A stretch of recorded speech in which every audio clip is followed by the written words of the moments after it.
there's Peter Pan and Rapunzel and Tinkerbell and Pastel, and there's my Olaf, Disney nerd.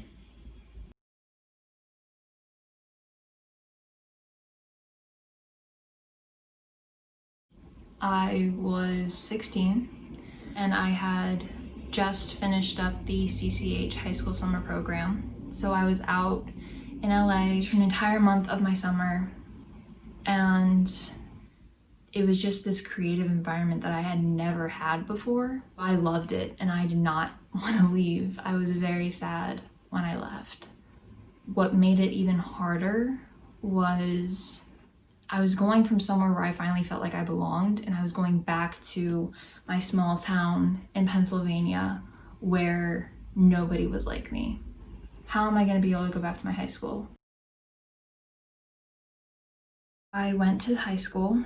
I went back to my normal high school, and everyone had known that I had gone away for the summer.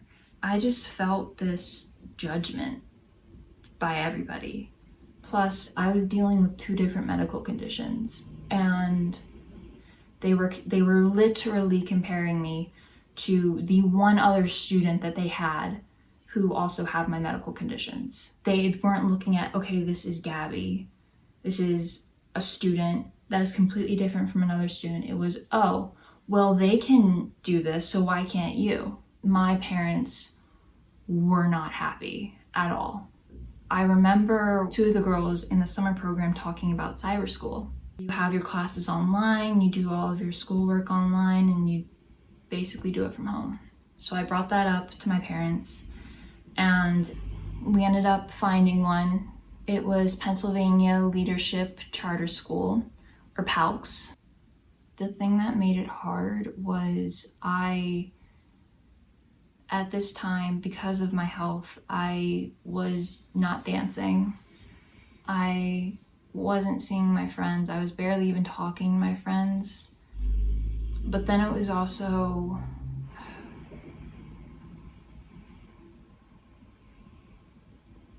basically there was this creepy neighbor at a neighborhood pool party. He had gotten his son to pull down my bathing suit bottoms in the pool while he was standing behind me. I knew that there was something not right, but I hadn't processed at that time what was happening.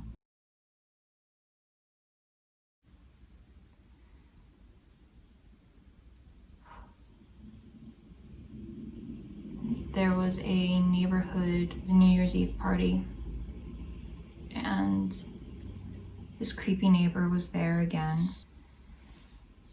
His wife was standing somewhat close to me, and he came over and he stood right in between me and her. So I kind of moved. He acted all surprised to see me, and then started trying to compare height, where it was he would grab my arm or grab my shoulder to put us back to back.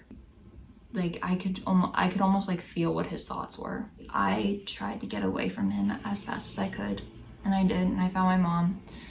I stood by my mom, but they found us. His wife stood in front of me and my mom. He stood behind me, and it came to the point where I could not move anymore. My mom was squished, I was squished, and he was essentially pressed up against me. I just remember feeling miserable and feeling unsafe. After that, I would not leave the house. My sole social contact with my neighbors and with the kids I babysit was essentially taken away from me. My parents knew that I was on this down spiral. They were the only ones who could actually see it for what it was. My cat could definitely tell that there was something going on because she would not leave my side. I had lost about 12 pounds. I started going on walks to the park whenever I was stressed. Not even always when I was stressed, it was just I went there constantly. That was my only outlet into the outside world. I essentially felt like I had completely lost myself. I saw that number on the scale go down fast, and I had never experienced that before.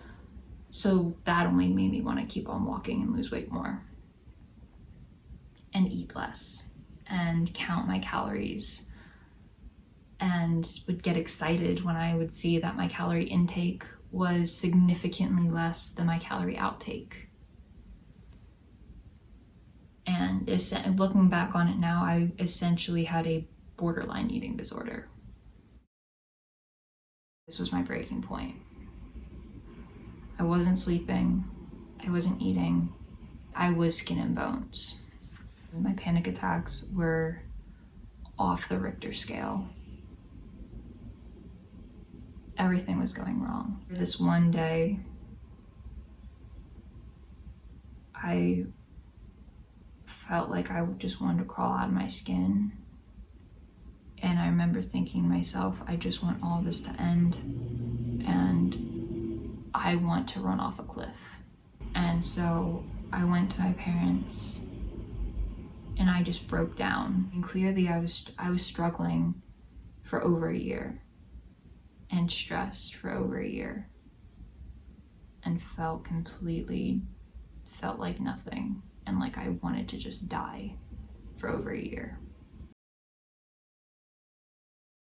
I had started dance back up again. It was in my senior year. School got easier. Things just got better. I took a break from social media. I wasn't afraid as much of food. I felt more calm. I got accepted into CCH. I made 2 different shorts. Went to prom. I loved my dress. I felt like Wonder Woman when she was in the blue dress. Graduation happened. That was a lot of fun. Even though I didn't know anybody, we all secretly knew each other. My final dance recital with the senior dance routine that we did, that all the seniors get to do. I knew that everybody saw me differently, but I didn't mind it. I felt happy in it. I didn't feel myself being compared. I felt myself finally being happy with who I was. I managed to get through it, and I felt more confident, ready to take on the world than I think I had ever been. Stay-at-home order being resorted to online. This sounds really familiar. It's me seeing everybody kind of behave the way I did during that year. I understand what you're going through because I went through it. These are unprecedented times. These are times when we're forced to stay inside, forced to isolate ourselves, forced to kind of fear the outside. But I want to assure you that you will be okay. There is hope, and you will make it out alive, and you will make it out having a higher sense of community, valuing your life, really valuing the moments that you have with people, your family, your friends, pets, not taking time for granted anymore, and also just having skills that you didn't have before. It's not going to be easy, but there is always a light at the end of the tunnel. I promise.